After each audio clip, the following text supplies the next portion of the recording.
안녕하세요. 사연 읽어주는 남예입니다. 오늘도 와주셔서 감사합니다. 구독과 좋아요 부탁드리며 오늘의 사연 시작하겠습니다. 아들놈 얼굴이 불그락 푸르락입니다. 아무리 봐도 지가 이길 구석이 보이지 않는 거지요. 그래도 꽤 잘 두는 바둑입니다. 역시 피는 못 속이나 봅니다. 누가 제 아들 아니랄까봐 이런 것까지 담는군요. 조일기 할까? 언제 둘 거야? 야, 아빠 너무 심심한데. 잠깐만. 그냥 기권하지. 정 억울하면 더 배워서 오든가. 아니거든. 내가 착각해서 그런 거야. 그러든지. 뭐 암튼 오늘 지면 한 달간 당근 먹는 거다. 알았어. 지나가던 아내의 얼굴에 활짝 웃음이 피어나대요. 그렇게 먹기 싫다던 당근을 먹일 수 있게 되었으니 그럴 법도 하지요. 다 뒀으면 밥 먹자. 오늘은 맛있는 볶음밥이에요. 당근이 충분히 들어간. 최근 들어 저와 아들이 부쩍 내기 바둑을 하는 일이 잦아졌답니다. 내기는 그때그때 다르고요. 어느 날은 장난감을 두고 하기도 하고 오늘처럼 안 먹는 음식을 걸기도 한답니다. 사실 결과는 뻔합니다만 그래도 가끔 져주기도 하니 아들은 내기를 마다하지 않고 있습니다. 그럴 수도 있어요. 1년 전부터 바둑을 배운 아들이 저를 닮아 재능을 보이면서 하루가 다르게 실력이 늘었거든요. 바둑학원 원장 말로는 프로 기사를 한번 시켜보면 어떻겠냐는 정도라는데요. 그럴 생각은 전혀 없습니다. 제가 이미 그런 과정을 밟아봤거든요. 프로 바둑 기사가 되는 건 하늘의 별 따기더라고요. 도대체 이 나라엔 왜 그렇게 바둑 잘 두는 천재들이 많은지, 그래서 저희 아들에게 그런 걸 시킬 생각은 꿈에도 없어요. 그냥 취미로 즐길 수준이면 족하답니다. 그래도 바둑을 배우면 좋은 점이 많아요. 성격도 차분하게 만들어주고 머리 회전에도 엄청 도움이 되거든요. 그리고 운만 좋으면 예쁜 마누라까지 얻을 수 있어요. 제가 그랬거든요. 오늘은 제가 바둑 내기로 마누라를 얻은 사연에 대해 말씀드릴까 해요. 재미있게 들어주셨으면 좋겠네요. 안녕하세요. 저는 일산에 살고 있는 50대 남성이에요. 현재는 조그만 건축 설계 사무소를 운영하며 먹고 살고 있습니다. 뭐 수입이 그리 나쁘지는 않아서 마누라랑 자식을 굶길 정도는 아닌 그런 수준이에요. 한때는 큰 곳에서 일하기도 했는데 그게 그리 즐겁지는 않더라고요. 돈만 놓고 생각하면 그리 살아야겠지만 살다 보니 돈이 다는 아니대요. 물론 돈이 필요한 건 맞지만 너무 과한 욕심을 부리는 게 제 적성엔 맞지 않더라고요. 처음부터 그렇게 생각한 건 아니에요. 제가 지금은 평범한 동네 아저씨에 불과하지만 어린 시절에는 나름 천재라고 불린 시절도 있었답니다. 천재면 천재답게 돈도 많이 벌어야 하고 사회적 높은 위치에 올라가야 한다고 생각하는 치기를 부린 적도 당연히 있었겠죠. 그래서 과한 욕심을 부렸어요. 그 결과가 그리 좋지는 못했지만 그래도 그를 통해 많은 걸 배울 수 있었으니 나쁘지 않은 일이었다고 생각합니다. 제 입으로 천재 운운하니 별로 믿음이 안 가실 거예요. 좀 쑥스럽긴 하지만 지금부터 제 자랑 한번 해보겠습니다. 행여 듣기 거북하시더라도 그냥 왕년에 그랬다는 것이니 애교로 봐주세요. 제가 3살 때 한글을 깨쳤습니다. 특별히 누가 가르쳐준 건 아니었고요. 그냥 TV나 굴러다니는 전단지 이런 걸 보다 보니 절로 알게 되더라고요. 그걸 본 부모님이 난리가 나셨죠. 세상 모든 부모들이 다 그렇지 않습니까? 자기 자식은 분명히 천재일 거라고 생각하는 거 말입니다. 3살에 한글을 독학으로 깨치면 그런 착각을 하게 되시더라고요. 그것뿐이면 말을 안 합니다. 저희 부친 취미가 바둑이셨어요. 책을 사다 놓고 바둑판에 돌을 놓아보시기도 하시고 가끔은 동네 기원에 나가 바둑을 두고 오시기도 했답니다. 그래봐야 그냥 동네 바둑이지만 암튼 바둑을 좋아하신 건 맞으세요. 지금도 본가에 가보면 언제나 바둑 채널을 켜놓고 바둑을 보시니까요. 덕분에 저도 아버지가 바둑 두시는 모습을 보면서 자랐답니다. 왜인지는 모르겠는데 그렇게 보다 보니 룰을 이해하겠더라고요. 바둑이라는 게 집을 많이 짓는 사람이 이기는 경기거든요. 그러고 보면 전 팔자가 집을 지어야 하는 놈이었나 봅니다. 아무튼 한 1년 아버지의 바둑 연습을 보다 보니 바둑이 대충 뭔지 감이 잡히더라고요. 그래서 아버지와 바둑을 두었습니다. 처음 제가 아버지께 바둑을 두자고 했을 때는 아버지가 그냥 귀여워서 둬주셨지요. 저희 아버지가 한 7급쯤 두십니다. 냉정하게 말씀드리면 정말 못 두는 바둑이세요. 그래도 당신이 나름 자부심을 갖고 계시는 수준이긴 해요. 단 한 번도 바둑을 둬보지 못한 제가 처음 바둑을 두는 날 간발의 차이로 졌답니다. 아버지가 그걸 보고 정말 놀라워하셨어요. 그래서 저를 당장 기원으로 데려가셨고 저랑 한번 바둑을 둬보신 기원 원장님이 저를 아시는 프로 기사님에게로 데려가셨어요. 제 재능을 꽃피워 주신다는 생각이셨어요. 그때가 제가 초등학교 3학년, 우리 나이로 10살이었답니다. 아시는 분도 계시겠지만 사실 바둑 프로 기사를 꿈꾸는 아이에게 10살이란 나이는 결코 빠른 게 아닙니다. 우리나라를 대표하는 조은현 사범님이나 이창호 국수 같은 분들은 이미 그 나이에 프로 기사가 됐거나 거의 프로 기사와 버금가는 경지에 올라 있었을 정도셨으니까요. 뭐 제가 이창호 국수보다는 선배이긴 하지만 바둑 실력만 놓고 보면 감히 비교할 수 없는 수준이었다는 뜻이에요. 그래도 재능이 아주 없었던 건 아니었어요. 그래서 프로 사범님 밑에서 3년 정도 교육을 받기도 했어요. 일반인의 기준으로 놓고 보면 압도적인 실력자 수준까지는 올랐지만 프로기사가 되기엔 턱없이 부족한 성적을 보였답니다. 그래서 결국 사범님과 아버지의 상의 끝에 바둑을 접었습니다만 그래도 그렇게 배운 바둑이 제 인생에 커다란 영향을 주었던 건 분명합니다. 전문적으로 바둑의 길을 걷는 대신 취미로 두긴 했지만 워낙 주변에 대적할 만한 이가 없는 수준이라 도움도 많이 받았고요. 실제로 제가 군대에 갔을 때 저희 대대장님 바둑병으로 지내면서 엄청 편하게 살았다는 게 그 증거랍니다. 공식적으로 그런 보직이 있는 건 아니지만 대대장님이 바둑을 두고 싶으실 때마다 제가 불려가서 대대장님과 독대를 했으니 편할 수밖에 없었던 거였죠. 그것 말고도 바둑을 잘 둬서 좋았던 일이 왕왕 있었습니다. 그 최고가 바로 마누라를 얻게 된 일이었죠. 그건 나중에 자세히 말씀드릴게요. 그렇게 바둑을 그만두게 되면서 공부에 더 매달릴 수 있었습니다. 바둑 때문인지 아니면 타고난 머리 때문인지는 몰라도 공부를 꽤 잘했습니다. 그래서 서울의 명문 대학 건축학과에 입학할 수 있었답니다. 대학에 들어가서도 성적이 나쁘지 않았어요. 바둑이나 건축이나 집을 지어야 하는 일이랍니다. 제가 그쪽으론 분명히 재능이 있는 거였어요. 그래서 저희과 교수님이 많이 예뻐해 주셨답니다. 부족한 것이 많은 놈이었는데 교수님 눈엔 제법 쓸만해 보이셨나 봐요. 너 졸업하고 나서 뭐 할 거야? 대기업? 아니면 일반 설계사 사무실 같은 데 갈 거냐? 내 밑에서 더 공부하는 것도 나쁘지 않을 것 같은데. 교수님이 은근히 대학원 과정을 밟길 원하시대요. 근데 전 그럴 생각이 없었습니다. 더 공부하는 것도 나쁘지 않지만 그것보단 직접 현장에 나가 집을 지어보고 싶었답니다. 그러려면 일반 대기업은 아니었어요.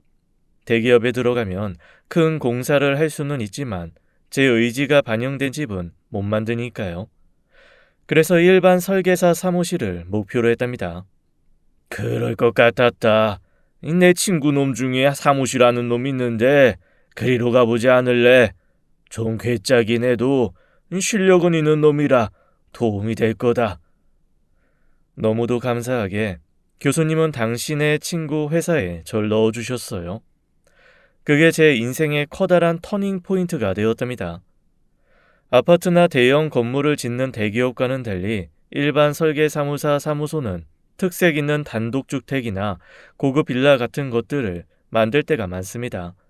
정확히 말하면 저희는 설계도를 만드는 거고 그에 따라 시공사가 짓는 것이지만 시공사는 저희 주문대로 만드는 것이니 실제 집을 만드는 건 저희라고 보시면 됩니다.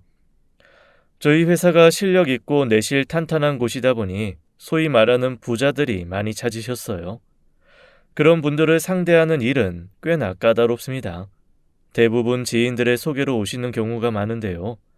그 지인들이라는 분들도 상류층 분들이 많아 행여 건축주의 리즈를 제대로 반영 못하면 만만치 않은 클레임에 시달려야 했답니다. 그래서 더 신경 써서 일을 했던 거고요. 한 번이라도 집을 지어보신 분은 알겠지만 이 과정에서 다툼이 벌어지는 경우가 적지 않답니다. 서로의 생각이 달라서 그런 거예요. 건축주의 의사를 반영하는 과정에서 비용이 늘어나는 경우가 허다하고 때로는 건축법에 저촉되는 요구를 해오시는 경우도 적지 않으니 그걸 또 이해시키는 게 여간 까다롭지가 않아서랍니다. 운 좋게 이해심 많은 건축주를 만나면 그래도 다행인데 안 그런 경우도 비일비재하지요. 이해는 갑니다. 자신들의 살집이나 본인의 취향이 반영되어야 한다고 생각하시는 거지요. 그런데 저희 입장에서는 그런 취향을 모두 다 수용해 줄 수는 없어요. 앞서도 말씀드렸다시피 비용 문제도 있고 건축법이나 혹은 시공사나 공기 같은 복잡한 문제들이 걸리기 때문입니다. 그런 부분을 잘 이해해 주시면 다행인데 어디 일반인들이 그런 걸 알겠습니까? 제가 맡은 주택이 그런 케이스였어요. 건축주가 강남에 빌딩 4채를 갖고 있는 정말 부자였는데요. 엄청 까다로웠습니다.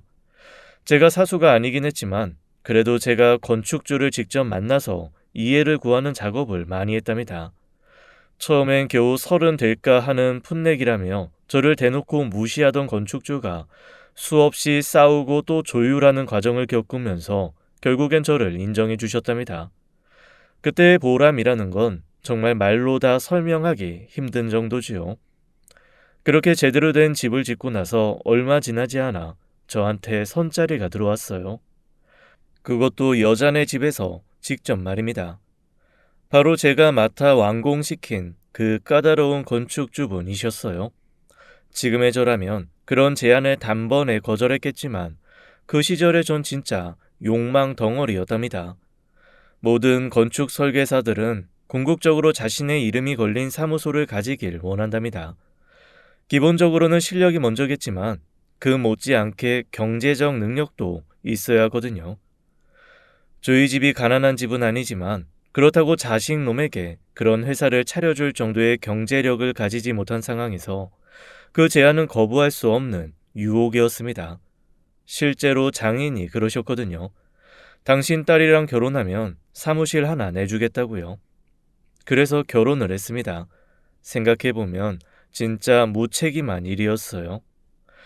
전처와 어느 정도 만난 이후 적당한 호감이 생긴 건 사실이었지만 그렇다고 평생을 믿고 맡길 정도의 확신도 없는 상태에서 한 결혼이었습니다. 말이 좀 이상하긴 하지만 사실상 정략 결혼이었던 거죠. 제가 진짜 철이 없습니다. 사랑이 중요한 거긴 하지만 성공이나 출세보다는 더 소중한 게 아니라고 생각했답니다. 그러니 사랑 없는 결혼을 할 수 있었던 거였어요. 결혼 초만 해도 그런 제 선택이 틀리지 않을 거라고 생각했어요. 약속대로 장인은 제가 설계 사무실을 만들 수 있게 지원을 해주셨고 그걸로도 모자라 주변 지인들의 일감을 쉴 새 없이 몰아다 주셨답니다. 제가 비록 경력은 짧았지만 그렇다고 실력이 없는 건 아니었어요. 장인의 소개로 오신 건축주들이 제 건물에 호평을 해준 덕에 의뢰가 쉬지 않고 들어왔습니다. 눈코 뜰 새 없이 바쁘다는 게 무슨 말인지 알 정도였어요. 제가 그토록 원하는 돈과 명예를 차곡차곡 쌓을 수 있었던 시절이었죠. 그러나 얻는 게 있으면 잃는 것도 있기 마련이지요. 큰 정도 없이 시작한 아내와의 결혼 생활이 직격탄을 맞아야 했답니다. 너무 바쁘게 살다 보니 아내와 알콩달콩 신혼을 즐기는 건 꿈도 꿀 수 없었답니다. 아내가 종종 불만을 표시했지만 그런 걸 받아줄 상황이 아니었답니다. 이혼 후 생각해봤어요. 저는 정말 조건만을 쫓아 한 결혼이었던 반면 아내는 달랐답니다. 아내는 정말로 저와 제대로 된 가정을 만들겠다고 생각한 거였어요. 그러니 잔소리도 하고 불만도 말했던 거죠. 애정이 없다면 그럴 이유가 없을 테리 말입니다. 그러나 전 그걸 미처 몰랐어요. 따지고 보면 제 결혼에 가본 장인과 아내인 게 맞아요. 돈을 대주고 성공을 이끌어줄 열쇠를 가진 사람들이었으니까요. 그러면 제가 꼬리를 내리고 기어야 했지만 전 그러지 않았답니다. 별것 아닌 성공에 도취돼 제 잘난 것만 생각하고 아내를 소홀히 대했지요. 중간중간 경고에 가까운 신호들이 있었지만 전 그것도 못 봤어요. 결혼하고 몇 년 정도 지나서는 그런 생각도 했었답니다. 장인의 재력과 소개 같은 게 없었어도 난 충분히 성공할 수 있는 놈이었다는 생각이요. 그러니 아내를 소홀히 대하고 그걸로 장모가 걱정하는 것을 보면서도 여전히 밖으로만 돌았던 거였죠. 당신은 나를 사랑하기는 해? 왜 이래 또? 사랑이 밥을 먹여줘? 지금처럼 살면 안 돼? 당신은 그럴 수 있겠지만 난 안 그래. 당신 들으면 서운하겠지만 이거 경고야. 당신이 신경 써야 할 사람들은 밖에서 만나는 사람이 아니라 나라고. 내 말 흘려듣지 마. 그 말을 들으면서도 반성 따위는 1도 하지 않았습니다. 그보다는 오히려 반감이 더 커졌어요. 그깟 돈 얼마 대줬다고 남편을 하찮게 여긴다고 생각했답니다. 아내는 어떻게든 저와의 결혼 생활을 이어가보고 싶었던 거였는데 전 아니었나 봐요. 그 일 이후에도 전 여전히 밖으로만 맴돌았거든요. 결과는 불을 보듯 뻔했습니다. 자신의 말에 전혀 귀 기울이지 않는 저를 더 이상 남편으로 인정해줄 수 없었던 거였어요. 결국 아내가 이혼을 얘기했답니다. 어차피 애정도 없는 결혼이었어요. 그러니 안 할 이유가 없었어요. 이혼을 하고 나니 그간 제가 누려온 것들이 누구 때문이었는지 알게 되었답니다. 그렇게 줄을 잇던 의뢰가 뚝 끊어졌거든요. 장인이 손을 쓴 것도 있었겠지만 그보단 제가 그간 내실 다지기에 너무 소홀했던 것도 분명히 있었어요. 거기에 장인이 투자한 금액까지 다 빼가는 통에 경제적으로도 힘들어졌어요. 은행에 대출을 알아본다 어쩐다 했을 땐 이미 때가 늦었더라고요. 결국 깔끔하게 망해버렸답니다. 빈 깡통이 요란했던 거였어요. 단 한 번의 좌절도 없이 승승장구하던 인생에 처음으로 맞닥뜨린 실패였어요. 익숙하지 않은 좌절감이다 보니 쉬이 그를 떨칠 수도 없더군요. 사업체를 정리하고 이런저런 부채 관계와 거래처를 정리하고 나서 제가 한 건 여행이었어요. 그대로 집에 있을 순 없겠다 싶더라고요. 그래서 차를 몰고 전국을 돌았죠. 우리나라가 생각보다 많이 넓더라고요. 딱 3달이 걸렸습니다. 이름 없는 시골 마을의 풍경에 반해 일주일을 머무른 적도 있거든요. 그렇게 마음을 달래며 다시 복귀했습니다. 짧다면 짧은 3달이었지만 제게 많은 생각을 해주게 한 시간이었어요. 그 사이 아내는 프랑스로 떠났더군요. 저 때문에 마음고생이 심했던 아내에게 마지막으로 인사를 보냈어요. 그간 미안했다고, 앞으로는 행복하라고 말입니다. 답장은 받지 못했지만 그걸로라도 불행했던 결혼 생활이 지워지기를 바랬답니다. 그렇게 전 완벽한 백수가 되었습니다. 다른 친구 같으면 40이 코앞인 상황에서 일자리를 잃었으니 어떻게든 새로운 일자리를 알아봐야 했겠지만 전 그럴 필요가 없었어요. 이래저래 따져보니 돈이 꽤 있었거든요. 그래서 쉬기로 했습니다. 솔직히 많이 지쳤었답니다. 대학 졸업 후 10년 이상을 거의 쉬지도 않고 달려왔으니 그럴 법도 했죠. 예전에는 그랬거든요. 쉬는 날에 집에 있으면 온몸이 근질거려서 월요일이 오기만을 기다리던 그런 사람이었어요. 그래서 전 백수 따위는 절대로 못할 거라 생각했지만 아니었습니다. 예전에 저는 너무 불안했던 거였어요. 뭐라도 하지 않으면 금세 넘어질 것 같은 위기감을 안고 살았으니까요. 근데 가진 것 대부분을 잃어버리고 나니 별로 그런 위기감이 안 들대요. 그래서인가 봐요. 밤새 책도 보고 음악도 들으며 느긋하게 밤을 즐기다 해가 중천에 뜰 때까지 자곤 했어요. 처음에는 그게 이상했는데 나중에는 당연한 듯 누리게 되더군요. 그러면서 생활 패턴이나 행동 반경이 달라졌고요. 제가 사는 동네에 공원이 하나 있습니다. 그렇게 큰 건 아니지만 또 그렇게 작은 것도 아니에요. 동네 어르신들이나 불량한 청소년들이 무리지어 할보할 수 있는 정도랍니다.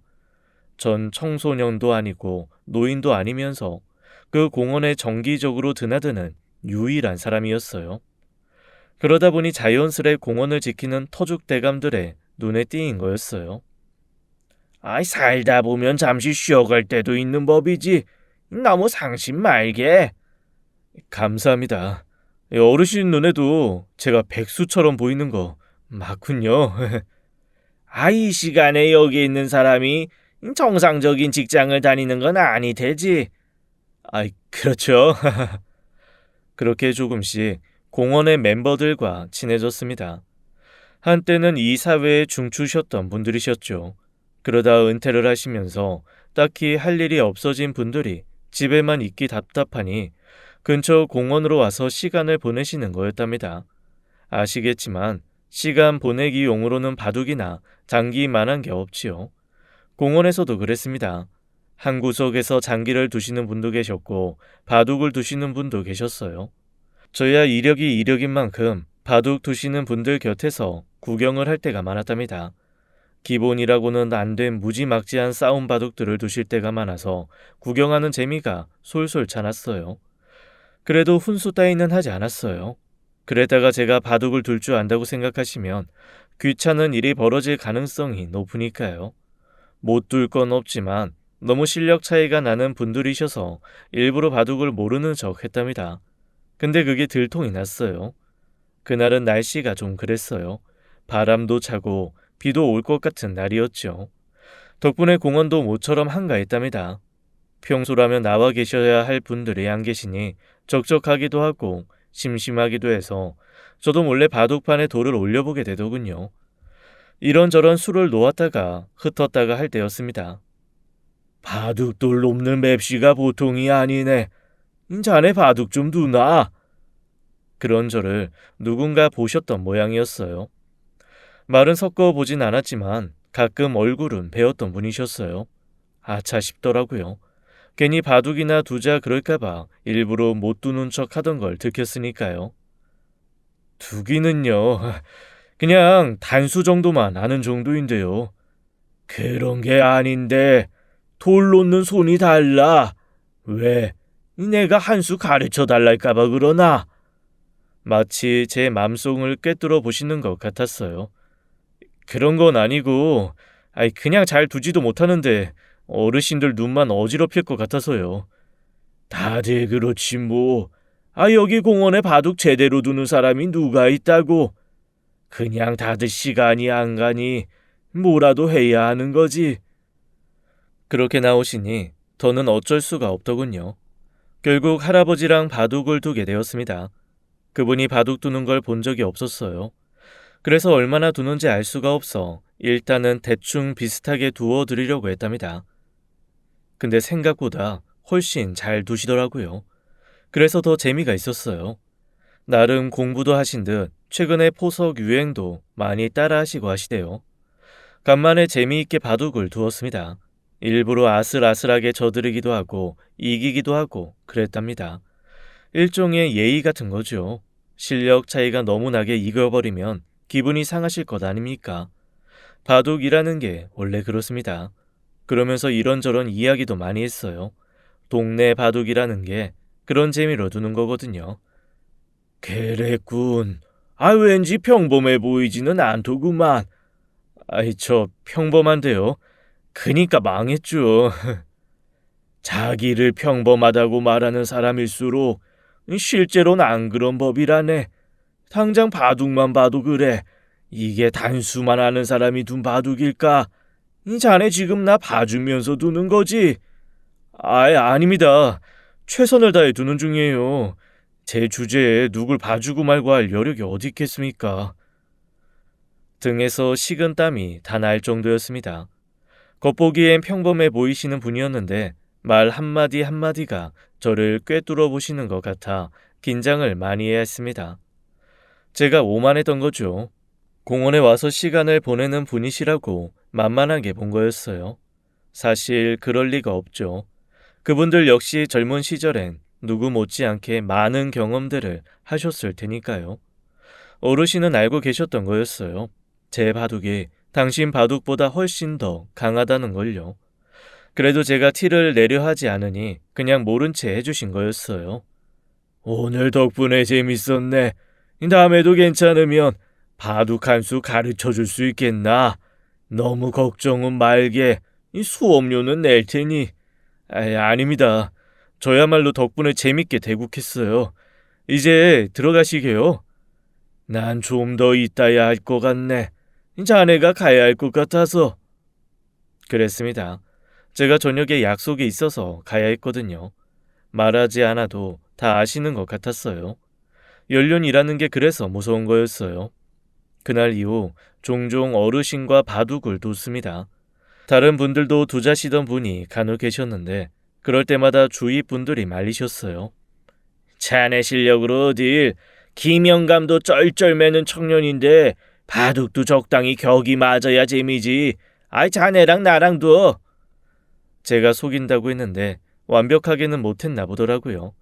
어느새 제가 공원 최고수에 등극을 했답니다. 그나마 제 상대는 처음 저랑 바둑을 두신 김영감님 정도가 다라는 인식이 퍼졌어요. 근데 자주 둘 수는 없었어요.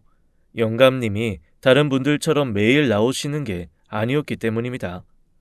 어차피 공원 나들이야 자기 맘이니 뭘 할 순 없지만 다른 분들처럼 자주 안 나오시는 이유가 궁금한 건 맞았어요. 그 이유를 알게 된 건 그 얼마 뒤였어요. 그날 약속이 있어서 근처 동네를 찾았답니다. 대학 동창 한 놈이 일을 좀 도와달래서 설계도 보완 작업을 해줬답니다. 당장 일을 하지 않지만 그래도 감을 유지하기 위해서라도 그런 식의 작업은 해오고 있었답니다. 잠깐 일을 해줘도 용돈치고는 과한 정도를 벌 수가 있는 건 덤이었고요. 그렇게 작업을 하고 나오는데 맞은편에서 요란소란 소리가 들리더라고요. 싸움이 벌어진 것 같았어요. 제가 평소 그렇게 오지랖을 부리는 성격은 아닌데 그날은 모른 채 할 수가 없었어요. 지금 쇼하시는 거죠? 그렇게 하면 숨겨놓은 돈 있는 거 모를 줄 알아요? 진짜 돈 없다니까. 내가 돈이 있으면 왜 이런 일을 할까? 이것 봐. 나한테 돈 없다고 시위하려고 그러는 거잖아. 자식이 일 때문에 돈 좀 달라는데 그거 주기 싫다고 동네방네 시위하는 것도 아니고 나 안 왔으면 책임을 져야죠. 안 그래요? 보아하니 소리를 지르는 건 아들인 것 같았습니다. 나보다 조금 어린 연배로 보이는 남자가 자기 부친에게 돈 달라고 행패를 부리더군요. 요새 저런 사람들 많다는 소리는 들었지만 실제로 제가 그런 걸 보게 될 줄은 몰랐습니다. 사실 그 정도면 제가 그냥 지나칠 수도 있었습니다. 너 집에는 안 들어올 거냐? 몇 달 만에 불쑥 나타나 이게 뭐하는 짓이야? 이제 정신 좀 차려. 착실하게 땀 흘려 일도 좀 하고 너 믿고 사는 애한테 부끄럽지도 않냐? 누가 날 믿고 살아요? 내가 아니라 당신을 믿는 거겠지. 당신이 꽁쳐놓은 돈 있는 거 그년도 아니까 붙어 있는 거라고. 아니 할 말로 내가 지랑 혼인신고를 한 것도 아닌데. 너 그러면 못 쓴다. 벌 받아. 이 지수가 너 뒷바라지한 세월이 10년이다. 네가 돈 한 푼 안 가져다 줘도 지가 벌어서 나 살피는 거 아무나 못하는 일이야. 그래서 이러는 거예요. 그거 믿지 마요. 다 당신 통장 가져가려고 그러는 거라니까. 못 믿겠으면 나한테 통장 줘요. 내가 가져갔다는 거 알면 그년도 당장 나갈걸. 말을 왜 그렇게 하냐? 일단 가자. 가서 밥이라도. 그 순간 어르신이 바닥에 뒹굴더군요. 남자가 손을 뿌리치면서 세차게 어르신을 밀쳤던 때문이었습니다. 그때 알았습니다. 그분이 바로 김영감 님이신 거. 모르는 사람이었다 해도 상황이 그 정도면 만류를 해라 옳았지요. 하물며 저와 바둑 친구인 분이 그런 상황에 처했으니 보고 있을 수만은 없었답니다. 어르신 괜찮으세요? 일어나세요. 당신은 뭐야? 뭔데 끼고 지랄이야? 그냥 가던 길 가. 지나가던 사람이긴 한데 그냥은 못 가겠네요. 보아하니 아드님 같은데 어떻게 아버지한테 이래요? 아이고 정의회사도 나셨네. 어이 당신 알량하게 정의로운 척하다가 허리 풀어지면 덜어 그래? 에? 알게 해줘요? 분명히 어르신의 아들인 것처럼 보였는데 말이나 행동은 전혀 닮질 않았더군요. 제가 어르신을 부축했다는 이유만으로 저를 협박하는 것만 봐도 그랬죠. 자칫했으면 정말 맞았을 수도 있었답니다. 그러지 마라. 이 저청년이 무슨 죄라고. 어르신이 아들을 막아서면서 사태가 일단락되는 줄 알았습니다. 아무리 그래도 아들이 아버지에게 손을 휘두를 리는 없다고 생각했으니까요. 너무 순진했습니다. 아이씨, 누굴 막아? 비키라고! 정말 그럴 의도였는지 모르지만 아들이 휘두른 주먹이 어르신의 얼굴에 정확히 꽂혔습니다. 제대로 신음도 못 내고 바닥에 뒹구셨어요. 실수가 아니었어요. 실수였다면 자기 주먹에 아버지가 맞아 넘어지는 걸 보면서도 그리 태어날 수는 없었겠지요. 아무 상관도 없는 제 눈이 뒤집히더군요. 당신 지금 뭐 하는 짓이야? 당장 그만둬! 아이씨, 진짜 똥오줌 못 가리네. 너 진짜 죽어볼래? 금방이라도 주먹을 휘두를 것 같더군요. 어르신이 온몸을 던져 저희 둘 사이를 막지 않았다면 큰 싸움이 났을 거였어요. 솔직히 못할 것도 없었죠. 제가 책상에만 앉아있는 그런 쫌생이는 아니었으니까요. 건설 현장에서 일하는 사람들이 얼마나 거친데요. 때론 그런 사람들과 몸을 부대끼기도 하며 살아온 저였습니다. 어차피 덩치도 비슷했고 무엇보다 부모에게 저렇게 막대하는 인간한테 질 정도로 제가 나약한 놈은 아니었습니다. 자네가 참게. 괜히 나섰다가 다치면 어쩌려고. 아이, 너 당장 가. 그러니까 돈을 주라고. 돈만 주면 안 나타난다고 몇 번을 말해. 시끄러운 소리에 근처에 누군가가 신고를 했나 보더라고요. 경찰차 사이렌이 울리는 걸 들은 그 남자가 쌍욕을 하더니 달아나듯 사라졌습니다. 괜찮으세요? 안 되겠네요. 병원에 가세요. 괜찮네. 이 정도로 무슨 병원을 가? 내가 자네 보기 부끄러워. 다 내 잘못이지. 자식놈을 저리 키웠으니. 그 얼굴에 떠오른 참담함을 어찌 말로 설명하겠습니까? 맞은 거야 시간이 흐르면 나을 테지만 마음에 생긴 상처는 그리 될 수는 없지요. 행동하시는 걸 보면 이런 일이 한두 번은 아니었던 것 같았어요. 부모를 때리는 자식이 있다는 걸 모르진 않았지만 그걸 직접 제 눈으로 보니 저도 충격이 이만저만이 아니었습니다. 섣부른 위로를 할 일이 아니었지만 그렇다고 그냥 돌아갈 수도 없었습니다. 그래서 술집으로 모신 거죠. 이런 날은 소주 한 잔이 약 아닙니까? 드세요. 자네 부모님은 얼마나 좋을까? 이 요새 젊은 사람답지 않게 생각도 깊고. 아닙니다. 제가 얼마나 말썽을 많이 부렸는데요. 얼마 전에도 두 분 가슴에 생채기를 제대로 내어드렸어요. 술이라는 게 그런 겁니다. 이성을 마비시키고 창피함도 덜어주는 마법을 부리거든요. 그렇다고는 해도 제가 취하는 건 아니었어요. 다만 제게 못 보일 꼴을 보이신 어르신의 마음을 조금이라도 가볍게 해드리자는 생각이었습니다.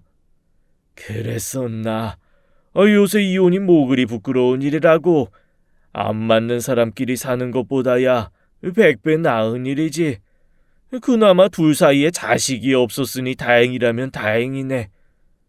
다 제 잘못이에요. 제가 철이 없었어요. 그래서 아내한테도 상처를 줬습니다.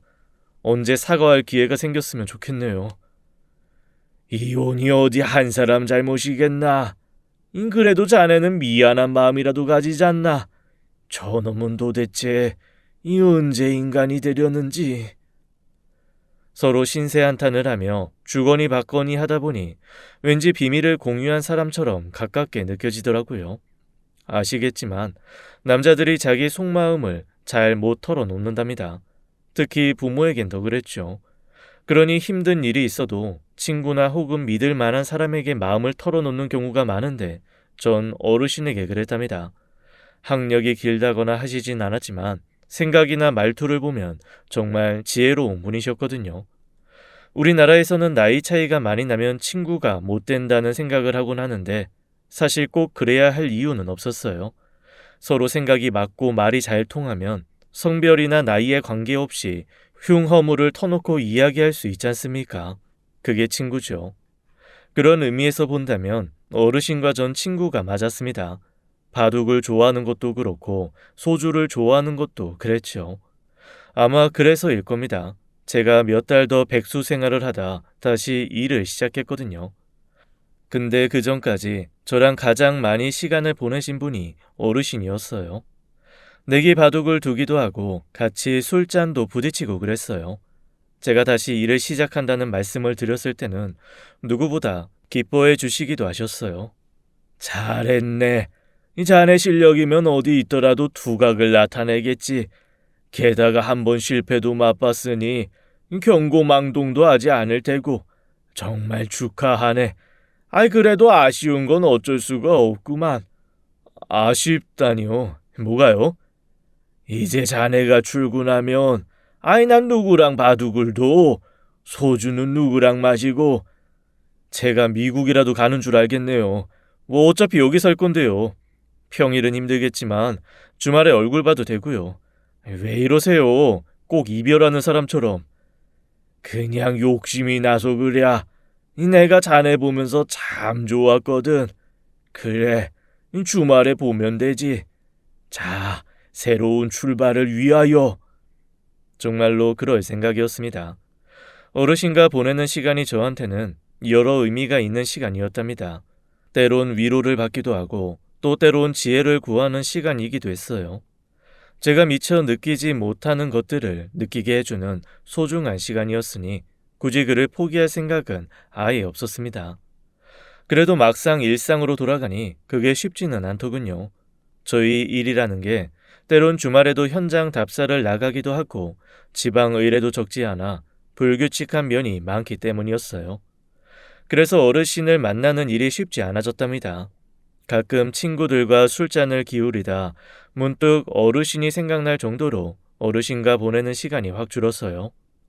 죄송하긴 했지만 사정이 그렇다 보니 어쩔 수 없다 생각했답니다. 그러던 어느 날이었습니다. 어르신으로부터 전화가 걸려왔더라고요. 제가 마침 춘천 쪽에 일이 있어 간 참이었어요. 어르신 왜요? 소주가 고프십니까? 진짜 자넨 독심술을 하는 것 같다. 그냥 자네 생각이 나서 시간 괜찮으면 자네 말대로 소주 한잔 하는 것도 좋고. 어쩌죠? 제가 오늘 춘천에 와 있어요. 집에 가면 9시, 10시일 것 같은데. 그런가? 고생이 많구만. 조심해서 올라오고 우리 술은 조만간 하는 걸로 함세. 네, 어디 아프신 데는 없으시죠? 나야 맨날 그렇지. 자네야말로 건강 조심하고 바쁘다고 너무 몸 막 굴리지 마. 젊을수록 건강에 더 신경을 써야요. 네, 들어가세요. 제가 연락드릴게요. 제가 일을 시작한 이후론 웬만해서 먼저 연락하는 법이 없는 분이셨어요. 그런 분이 먼저 전화를 걸어와서 술 이야기를 하시는 게 좀 걸렸답니다. 그러고 보니 목소리도 잔뜩 가라앉은 것 같았고요. 그래도 별일이야 있겠냐 했습니다. 아니었습니다.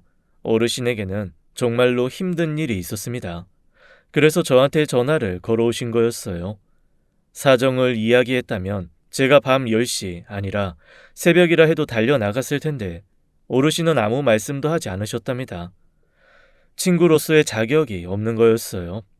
그 얼마 전 어르신의 아들이 죽었다더군요. 나중에 알았습니다.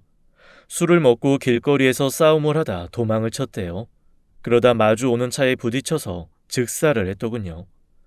그렇게 상을 치르고 와서는 저한테 전화를 하신 거였어요. 어쩌면 어르신은 저한테서 당신 아들을 보신 것일지도 모르겠네요.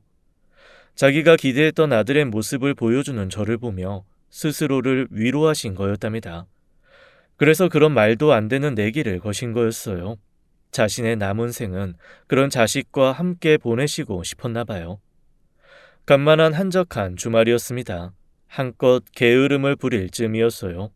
어르신의 전화가 걸려왔답니다. 자네 어딘가? 지방이라도 내려가 있나? 아닙니다. 저 집이에요. 어디세요? 어디긴? 이 공원이야. 별일 없으면 나오게나. 오랜만에 바둑 한 판 둬야지. 조금은 귀찮았습니다. 하루 종일 뒹굴거릴 각오였거든요. 그래도 나갔습니다. 지난번 전화도 그랬고 그날 전화도 어르신이 주신 거였으니까요. 대충 준비를 하고 공원으로 나갔습니다. 주말 공원은 터줏 대감들보다는 뜨내기들이 더 많아요. 아무래도 터줏 대감들은 주말을 쉬시거든요. 미안하네. 쉬고 있는데 불렀나 보이. 아니에요. 어르신이 바둑 공부를 많이 했다고 하도 큰 소리 치셔서 안 나올 수가 없었어요. 저 이러다 진짜 지는 거 아니에요? 그럴 것 같다. 내가 진짜 단단히 공부를 했거든. 오늘은 각오를 해야 할 것세. 그 몇 달 못 본 새 어르신이 많이 늙어 계시대요. 노인들 하루가 젊은 사람 1년이라는 말이 새삼 떠오를 정도였습니다. 부쩍 쇠약해진 외관과는 달리 기색은 여전히 정정하시대요. 그냥 두면 재미없지. 그럼요. 저희는 프로 아닙니까? 매번 하는 것처럼 짜장면 내기 어떠세요? 짜장면으로 성이 차냐? 이 탕수육에 라족이 빼갈까지 다 덧붙이세. 진짜 어디 계룡산이라도 갔다 오신 거예요? 자신감 너무 과하신데? 그러다 지시면 어쩌시려고요? 대충 계산해도 한 10만 원은 나오지 싶은데 지갑에 그 돈 있으세요? 그래, 어디 보자.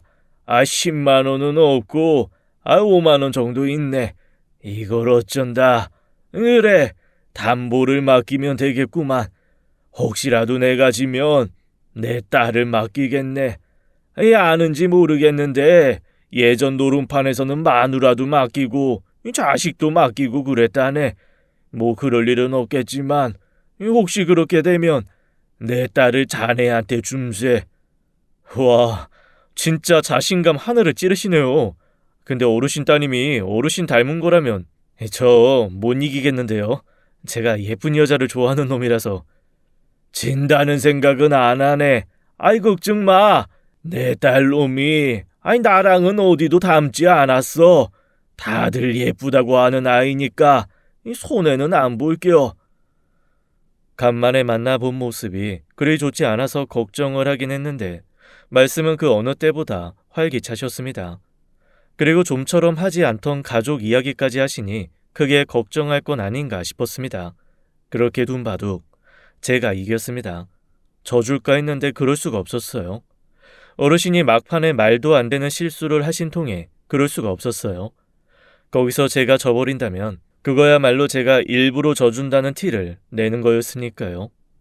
사실 어르신은 제가 일부러 자신에게 맞춰서 바둑을 이기고 지고 한다는 걸 처음부터 알고 계셨답니다. 그래서 그날 일부러 자기가 말도 안 되는 수를 두신 거였어요. 그게 아니면 당신이 이기게 될 거라는 걸 알고 계셨으니까요. 그날 저희는 자장면을 먹고 헤어졌습니다. 어르신은 가시면서 그러시대요. 걱정 말게. 내 약속은 꼭 지킬 테니 항상 건강 조심하고 너무 일에 매달리지 말고 살아. 그게 마지막이었답니다. 다시 일상으로 돌아온 저는 계속 바쁜 하루하루를 보냈어요. 가끔 본가로 갈 일이 생겨 아버지랑 바둑을 둘 때면 어르신 생각이 났지만 통화조차도 쉽지 않았어요. 무슨 일인지는 몰라도 어르신으로부터의 연락이 뚝 끊긴 때문이었어요. 생각해보니 전 어르신 연락처를 몰랐었답니다. 핸드폰이 귀하던 시절이라 어르신에겐 그런 것도 없었거든요. 무엇보다 동네 공원에만 나가면 항상 계시던 분이니 굳이 따로 연락을 할 필요성도 못 느꼈으니 집 전화번호도 물어보지 않았답니다. 그러니 따로 만나는 경우는 거의 어르신이 전화를 해오신 때였어요. 무소식이 희소식이라는 말에 기대기엔 어르신 연세도 걸렸고 지난번에 만났을 때 나빴던 안색도 저를 걱정하게 만드는 일이었답니다. 그래도 별일은 없을 거라 생각했어요. 아직 칠순도 안 되신 분이었으니 그리 생각하는 게 당연했답니다. 그런데 그렇지 않았어요. 어느 날 회사로 전화가 걸려왔답니다. 혹시 장용국 씨 되십니까? 네, 그렇습니다만 누구시죠?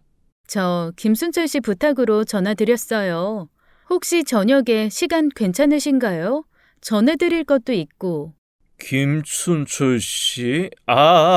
어르신 말씀이시죠? 전해드릴 거라뇨. 글쎄요. 저도 잘 모릅니다. 아버님이 전해드리면 안다고. 죄송해요. 근데 아버님이 말씀하신 거라. 무슨 일인데요? 그게 그때 저를 찾는 직원의 목소리가 들렸습니다. 더 통화가 어려웠어요. 어차피 저녁에 만나기로 했으니 사정은 그때 들으면 될 일이었답니다. 그래도 일하는 내내 신경이 쓰이더군요. 말하는 걸로 봐선 전화를 걸어오신 분이 어르신의 따님이지 싶었습니다. 어르신이 직접 전화를 걸어오지 않는다는 게 이상하게 찝찝하더군요. 그렇게 복잡한 마음으로 따님을 만났습니다. 안녕하세요. 저 서울이라고 합니다. 아버님께 말씀 많이 들었어요. 아버님의 바둑 스승이시라죠? 네? 스승은 무슨... 근데 왜 저를 보자신 건지...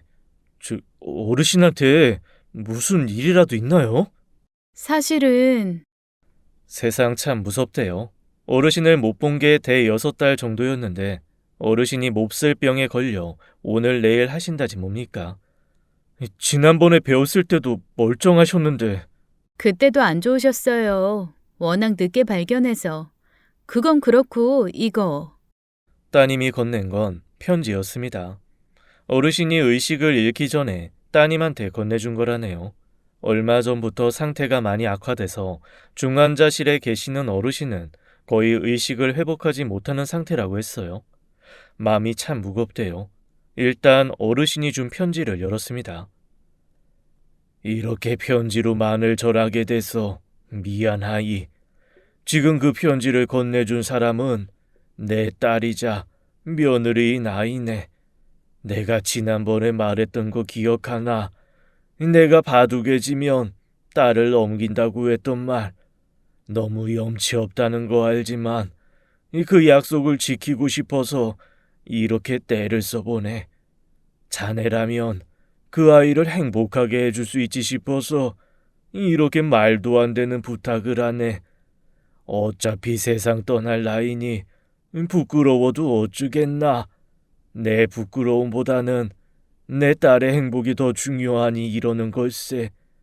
그 아이 정말 힘들게 살았네. 글을 읽으면서 너무 놀랐습니다. 제가 딸이라고 생각했던 그 여자, 그러니까 우리 씨는 제가 지난번에 보았던 그 아들의 처였습니다. 정확히는 동거녀라고 해야 옳겠네요. 우리 씨는 부모도 없이 자라다 어르신의 아들과 사랑에 빠져 어르신의 집에서 10년을 살았답니다. 그래봐야 부부로서 산 건 거의 없대요. 그 아들이라는 친구가 툭하면 사고를 쳐서 교도소를 가고 그 얼마 전에는 사고로 죽기까지 했기 때문이었어요. 가끔 집에 와도 우리 씨나 어르신에게 돈 달라며 폭령을 행사하기 일쑤였다더군요. 아무리 그래도 남편이 죽었으면 떠날 수도 있었을 텐데 우리 씨는 그럴 수 없었다고 했대요. 어르신이 우리 씨를 정말 딸처럼 아껴주었던 때문이었답니다. 그래서 우리 씨도 며느리가 아닌 딸로서 지냈다더군요. 어르신은 항상 우리 씨한테 그런 말을 했대요. 이 고생을 왜 하냐? 그냥 여기 나가서 너 아껴주는 사람 만나서 행복하게 살면 될 것을. 그게 내 소망이다. 그래줄 수 없겠냐? 정말 딸처럼 여기셔서 그러신 거였어요. 그러니 우리 씨도 더더욱 그 집을 나갈 수가 없었던 거죠. 잦은 건 아니지만 아들이 집에 와서 행패를 부리는 걸 보면서 자기만 편하자고 그 집을 떠날 수 없었다더군요. 더군다나 어르신이 암에 걸린 이후로는 더더욱 그럴 수 없었대요. 서로가 서로를 안타까워하신 거였죠. 그래서 그런 말도 안 되는 내기 바둑을 핑계로 저한테 우리 씨를 부탁한 거였고요. 내가 미친 사람이라고 해도 좋네. 우리가 자네 같은 사람 만나서 정말로 행복하게 잘 사는 모습을 보고 갈 수만 있다면 내일 죽어도 여한이 없어서 이래. 지금이 조선시대도 아니니 결정은 자네가 하는 거겠지. 내 마지막 부탁일세. 우리 딸 조금만 지켜봐 줄 수 없겠나? 그러면 그 아이가 얼마나 좋은 아이라는 걸 알게 될 걸세. 자네한테도 좋은 사람이 되어줄 것이라는 확신이 없었다면 내가 아무리 염치 없고 뻔뻔한 늙은이라고 해도 이리 부탁은 하지 않았을 것이라는 것쯤은 알 걸세. 자네도 알다시피 내 수일기가 그리 나쁘진 않자는가. 한 가지 아쉬운 게 있다면 자네와 바둑 한 판 두어보지 못하고 떠나는 걸세. 내 평생 두어도 자네한테 못 이길 거라는 걸. 그래도 후회 없이 한 판은 두었으면 좋았을 것을. 나중에, 아주 나중에 위에서 바둑 한 판 두기를 기대하겠네. 그때쯤이면 어쩌면 자네한테 판맛을 한 번쯤은 볼 수 있지 않을까 하는 소박한 바람을 가지고 나는 떠나네. 그동안 정말 고마웠네.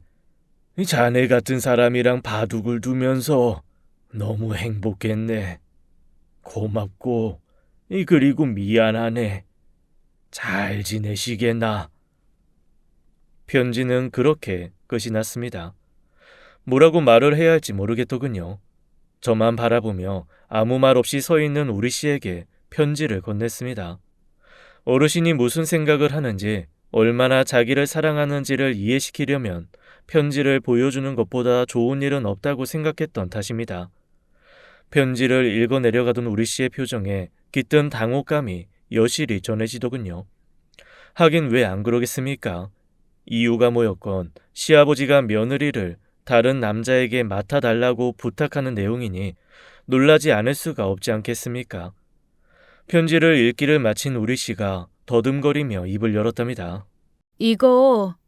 이거 무슨 말일까요? 죄송해요. 아버님이 뇌로 전이가 되셔서 현실과 꿈을 막 오가셔서요. 죄송합니다. 아실지 모르겠지만 저희 아버님이 절대로 경우 없는 분이 아니세요. 누구보다 어질고 현명하신 분이세요. 암덩어리가 뇌로 전이 돼서 제대로 된 사고가 안 돼서 그런 거예요. 저희 아버님 오해하시면 안 돼요. 저희 아버님. 미처 말을 끝내지 못하더군요. 갑자기 터져나온 울음 때문이었습니다. 내용의 진위 여부를 떠나 그토록이나 자신을 아껴준 이의 유언 같은 거였으니 왜 울음이 안 나왔을까요? 새삼 어르신이 우리 씨를 얼마나 애틋하게 생각했는지 알겠더군요. 이후로도 한참이나 우리 씨는 어르신에 대한 저의 오해를 풀어주려고 애썼답니다. 울음 때문에 말도 잘 안 나오는데도 한사코 그러는 걸 보면서 우리 씨 역시 어르신을 시아버지가 아닌 진짜 아버지로 여기고 있다는 걸 느꼈고요. 두 사람의 서로에 대한 애정을 보면서 때론 뭉클하고 때론 안타까웠답니다. 오해 안 해요. 우리 씨만큼은 아니겠지만 저도 어르신이 어떤 분이라는 거 모르지 않습니다. 그리고 어르신이 쓴 글, 정신 없어서 쓴 글도 아니에요. 저희가 시합을 했어요. 이 내용은 그 시합에 관한 거고요. 저도 동의했고 어르신도 설명하신 부분이란 말이에요. 그러니 우리 씨가 변명하실 필요 없어요. 네? 그게 무슨... 바둑 내기로 자신을 걸었다는 이야기까지 해줄 필요는 없었지요. 어르신이 왜 우리 씨를 걸었는지 그 속셈이 너무 뻔히 보였으니까요. 그래서 일부러 자기를 자청하고 저한테 약속을 지키라 협박하신 거죠. 처음 편지를 봤을 때는 말이 안 된다고 생각했는데 우리 씨를 보면서 어르신의 말이 아주 터무니없는 건 아니라는 생각을 하게 됐어요. 누군가를 그토록 소중히 아낄 줄 아는 사람이라면 또 다른 누군가도 별다를 바 없을 겁니다. 어르신이 그랬죠. 조금만 지켜보면 알 수 있을 정도로 좋은 사람이라고요. 저한테도 더없이 좋은 사람이 되어줄 거라는 그 말 말입니다. 어르신의 말은 틀리지 않았습니다. 어르신 말대로 어르신은 누구보다도 수를 잘 읽으셨답니다. 제가 바둑 애서라면 어르신보다 수읽기가 100배는 뛰어나겠지만 사람을 보는 눈은 도저히 어르신을 따라갈 수 없는 하수였어요. 그러니 첫 결혼을 그따위로 한 거였죠. 당황해하는 우리 씨를 앞세워 어르신이 계시다는 병원으로 갔습니다. 시간이 늦어 면회가 안 된다고 해서 그 주말에 다시 찾아갔지요. 우리 씨 말대로 의식은 거의 못 차리시는 상태였습니다. 중환자실 간호사 말로는 아마 며칠을 넘기시기 힘들 거라는 말이 그 증거였어요. 그래도 제 대답은 듣고 가셔야 했답니다. 힘겹게 내뱉는 숨소리를 들으며 어르신에게 속삭였습니다. 내기는 내기죠. 알겠습니다. 어르신 말대로 일단 내기는 따르겠습니다. 그래도 장담은 못해요. 사람 인연이라는 게 억지로 엮는다고 엮어지는 건 아니라는 거 정도는 아시죠? 지켜볼게요. 그래서 정말 좋은 사람이다 싶으면 제 옆에 나란히 서게 할 거고요. 그러니 마음 졸이지 마시고 편안히 가세요. 가서 바둑 공부 열심히 하세요. 제가 나중에 가서 확인할 테니까. 그간 감사했습니다. 30분의 짧은 면회 시간을 마치고 나오면서 마지막으로 어르신의 손을 잡았습니다. 여전히 온기가 느껴지는 손이었습니다. 그리고 바라본 어르신의 얼굴에 미소가 걸려 있었던 것 같았는데 착각이었을까요? 아무튼 전 약속을 지켰습니다. 일주일 후 어르신이 떠나고 나서 제가 우리 씨한테 말했습니다. 우리 둘 다 상처를 안고 있는 사람이니 서로 그 상처를 닦아줄 수 있는지 알아보자고요. 놀라워하긴 했지만 제 말에 거부하진 않았습니다. 어르신의 마지막을 처리하면서 보여준 제 모습이 그리 듬직할 수 없었다고 나중에 아내가 그랬답니다. 그래서 저한테 홀딱 빠진 거였어요. 제가 그만큼 잘난 사람입니다. 그렇게 연애를 시작한 우리는 1년 후에 결혼을 했습니다. 그리고 애를 낳고 알콩달콩 살아가고 있고요. 사실 너무 행복합니다. 가끔은 겁이 날 정도로요. 이 모든 게 한판의 바둑으로 시작되었다는 게 신기하지 않으십니까? 아직 새파랗게 젊은 놈이 이런 말하면 그렇지만 인연은 언제 어디서 시작되는 건지 아무도 모르는 거랍니다. 제가 바둑을 못 두는 사람이었다면 아내를 만날 수 있었을까요? 아마 그랬을 겁니다. 어차피 아내와 저는 이렇게 될 운명이었을 테니까요. 지금까지 사연 읽어주는 남녀였습니다. 끝까지 함께 해주신 여러분 감사드리며 저희는 다음 사연으로 돌아올게요. 감사합니다.